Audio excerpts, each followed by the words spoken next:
Kim de Vits is actually my direct colleague, my immediate collaborator at Erasmus Brussels University of Applied Sciences and Arts, where we are part of a research group called Open Time, Applied Futures Research. She she had her PhD under Jim Dater. I know that for some of you that's like really meaningful and special, and so it is to me as well.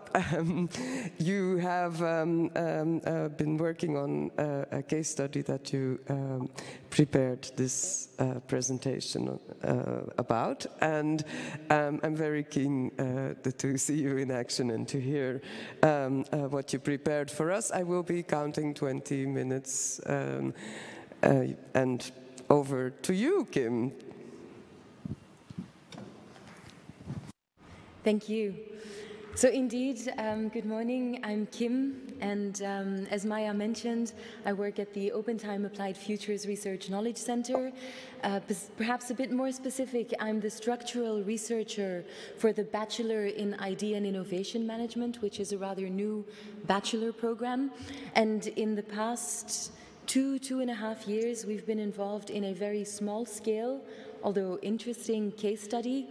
And so rather than a theoretical or a philosophical debate, I wish to share in a very pragmatic or practical manner our findings. So how we went about using futures methods and a few conclusions that came about.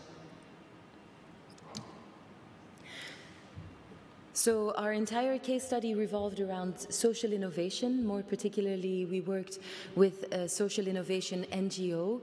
And as Leroux and Depré already confirmed in 2018 in the Stanford Social Innovation Review, we are past should we talk about social innovation? Should we make sure that it becomes part of society? Our NGO agrees that the question is how do we go about in bringing social entrepreneurship as a fundamental part of any and every society, perhaps even more so for Brussels and for Flanders, since that's where they are located.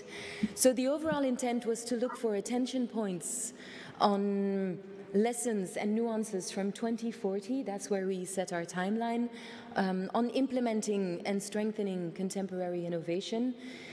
And a further question was, what would the role of a social innovation NGO be within such a system? Regardless of all societal circumstances, how would they have to act and function? Within our knowledge center, we strive to work with participative, co-creative techniques, and so we didn't do this alone. We had participants who were private stakeholders. We equally had stakeholders and staff from the NGO itself that partook. And then our students from the Bachelor in Idea and Innovation Management, I want to say volunteered, but in all honesty, they were voluntold to share in this endeavor, and they did with much enthusiasm. So the overall process we went through after an immersion into the domain, as is typical, we provided a very detailed horizon scan using Molitor's S-curve. So we looked at the driving forces, the driving engines in society, to then look at contemporary trends and, of course, identify emerging issues that were relevant to social innovation or that could impact it. We proceeded to creating 4 future scenarios. We used the generic models. I'll come back to that. As I said, as Maya introduced, my allegiance lies with Jim Dater, and so it was nice to use the generic futures again.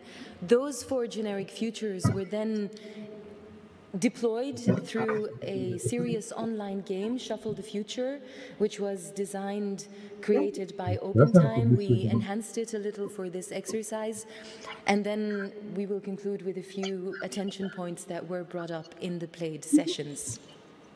So again, overall intention was, how do we motivate social innovation? And in order to do that, we started with the 4 generic scenarios, according to, or conform Jim Dater and the University of Hawaii's Manoa School. And these 4 futures were created by the Open Time Knowledge Center itself. simply out of lack of time by the NGO to be an active participant in this process. They did validate every single step of the process. The 4 futures looked something like this. So within the data's generic futures, we have a continued growth scenario where we assume that tomorrow and the distant future will continue to evolve as the past years have evolved. In this instance, we let the current tendencies in Flanders evolve as well. So we are in a somewhat nationalist setting where social values are praised, are highly regarded. The second scenario is a collapse scenario where we assume that part or all of societal structures and systems, be it political, be it economic, be it cultural, collapse. Contrary to popular opinion, we see this as a new beginning, not necessarily something that is intrinsically bad. Here, we assumed that we would evolve to a society in Flanders that relied more on analog systems and that consisted of very small communities with gated walls, something which apparently our students enjoyed very much. One comment that I received during the sessions was, can you please raise the walls higher so that outside influences don't come in, because I feel very safe here, which is interesting, a little scary at the same time. In order to avoid a collapse scenario, the discipline scenario exists, where we build a society around newly formed fundamental values. For this, we found inspiration, amongst others, in the Chinese system of social credit, which can bring about a very harmonious society. It can also create the exact opposite. And finally, semi-utopia, the transformation society, where we believed that technology was the catalyst to true social engagement in 2040. So we took all those 4 scenarios and we placed them in the Shuffle the Future scenario. Within our context, these were the themes that dominated those 4 scenarios. So in growth, you see a Flanders that has a high level of solidarity, yet very little concern for the rest of the world. In the smaller communities in collapse, social engagement is vital to survival, so within those communities, it's very strongly present. Outside those communities, it's a dog-eat-dog world. In the discipline scenario, again, social credit brought about a beautiful society. You earn social credit, which increases your status in society. At the same time, telling on your neighbor can also increase your status in society, while it deteriorates your neighbor's standing in society, which brings about a community of distrust in some instances and definitely gives way to parallel structures coming into existence. Parallel meaning clandestine systems. And finally, transformation. Again, technology has empowered the European Union, but also Flanders. Through this technology, social innovation, social engagement is extremely strong. Outside of those Flemish and even further European borders, it's a different story. The demands for immigration is very high, but in 2040, again, very protectionist system. So the game to be played, it's still online, and I do apologize, some of the text is still in Flemish. This was for a Flemish Dutch-speaking audience. And so originally developed for a local faction of Greenpeace, the game allowed for 1 scenario to be played. We enhanced the system for 4 scenarios to be played. So after a quick registration, players were given the scenario of their choosing. So they decided which reality they wanted to enter into. Contrary to the understanding of mainly our students between 18 and 25, who would have preferred an avatar where they could shoot things and collect points, this was still very much a serious game that revolves around words. So the participants had to read the scenario. They were given a timeline with a backcasting of how this scenario came about. So it wasn't something that just appeared, it was something that occurred over time. And after reading the scenario, they were given a short tutorial. So the tutorial stated very clearly that this is a card game. The card game was divided into 5 themes. So within each future, there were 5 specific themes in which cards could be played. We decided on those themes because otherwise the engagement within certain thematic dialogues would be very scattered. It would be difficult to find your way around. And so within these 5 themes, you could play an original card, meaning a new idea, a new action, an act of revolt, rebellion. Anything you wanted to play within that theme, within the scenario, was possible. A little heart, synonymous for a like on Facebook, indicates that someone else likes your post, and by this you collect points and your score moves up. Not that many people kept score. You could equally play a second, third, fourth card on an existing scenario, this to engage in dialogue, to really get into an interaction on specific themes. And should players be short of inspiration, there was always an information button where a few inspirational quotes or inspirational questions could guide you through the process. So this was very briefly the tutorial on how the game was played. Players were then asked, as one of their first active steps, to build a brief biography. This had to be a fictive biography. We believe that by releasing who you are today, innovation will thrive, or at least the innovative ideas will thrive. And so that's what we did. We asked people, please write a short biography. Anything, everything is possible within your scenario. What we had anticipated to take 2 to 5 minutes, because we clearly stipulated that this would be a means to an end, the biography was just your way of entering the game, turned out to be an endeavor that took most players between 20 and 30 minutes. And these are some extracts of some of the biographies that they came up with. And what is interesting is that, first of all, we received a lot of feedback, and by feedback I mean frustration, from players who indicated that they did not appreciate being forced into an existing scenario. So again, we believed that by forcing someone in a scenario, we allowed them, well, we forced them to think creatively. They said, this is not the future I want, and as such, you're inhibiting my creative spirit.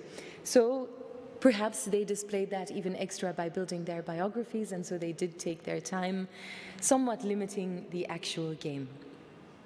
So the game was then played, and there were a few lessons that came out, or more particularly, there were a few points of attention that seemed to be coming back. We looked at these points as a whole. We didn't separate the input from specific scenarios, since all the input was meant as lessons for today. And one topic that continuously comes back is that of loneliness, and perhaps even stronger with the current or the almost past pandemic. We see that digital connectedness is very strong, yet people still feel very alone. And so this desire for open public spaces, the desire to gather physically, was very apparent, and as was the renewed appreciation for human contact in some of the scenarios. It's quite hilarious, but it's at the same time quite saddening as well when you read comments that in a collapse scenario, so in the small communities, that people appreciated being able to go out of their house and talk to their neighbor, as if that was no longer possible in today, in the present. So there are nuances that digital connectivity create for us, but at the same time, we also feel somewhat constrained in using that digital technology. Now, probably contrary to all other countries, Belgium does have a level of corruption in its political system. And this is displayed through many means, be it not being faithful to electoral promises that were made, to coalitions being formed that have absolutely nothing to do with the initial premises of the elections in the first place.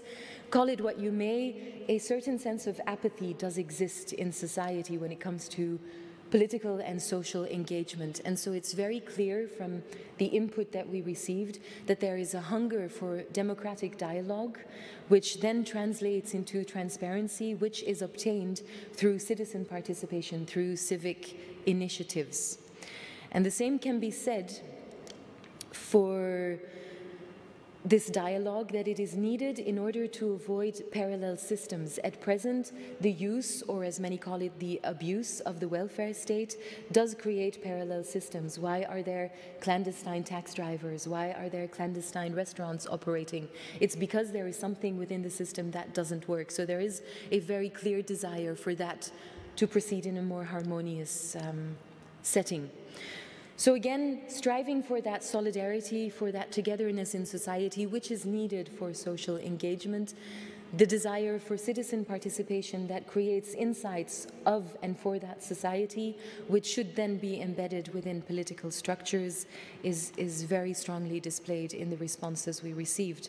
And the same can be said for issues like climate change, for overall solidarity. We see a huge difference between digital solidarity and digital connectedness versus the real world. And if we look at COVID, for example, it's very easy to put a like for all the medical staff who have been working around the clock to make society survive. At the same time, that's in stark contrast with people who violate the measures that were imposed by the government. And so we see that in the game as well. We also notice that there is a strong priority on the local. What is outside the local is nice to know. It's a bit the far from my bed show. What is local is very, very important to all actors. And what is also indicated is the need for someone who pulls and pushes the entire agenda. So there is a lot of goodwill, but there is a need for impact holders, for influencers, for structured larger players to organize themes and domains within a grander setting beyond the individual. And so when it comes to social innovation and social engagement, there are two suggestions that come out as quite striking. On one hand, and this comes mainly from students, again, quite interesting, they believe, again, goodwill exists, but for them, social innovation, social entrepreneurship is something that should be conditioned within the educational system from a very young age forward. And if that doesn't work, they believe in a mandatory government policy that dictates how society should be run to promote social engagement. And we already see hints of that in society today. Fiscal advantages for large corporations who do social responsible actions that benefit society. So we do see those actions already at play. In essence, the final lesson or the final conclusion that we gave to the NGO was that the world is not looking for one single role for them to fulfill. Unfortunately, well, it might be a good thing, but with the limited resources they often have, people are looking at and to social innovation NGOs as bridge builders, as diplomatic liaisons between the individual, between structures, between corporations, as facilitator, as researcher, as innovator. So let's just say that their future is very bright, although very, very busy. Naturally, thank you very much for letting us share this very, very brief presentation. And if you ever wish to collaborate in small or larger projects, please do not hesitate to contact us. Thank you very much. Thank you very much, Kim.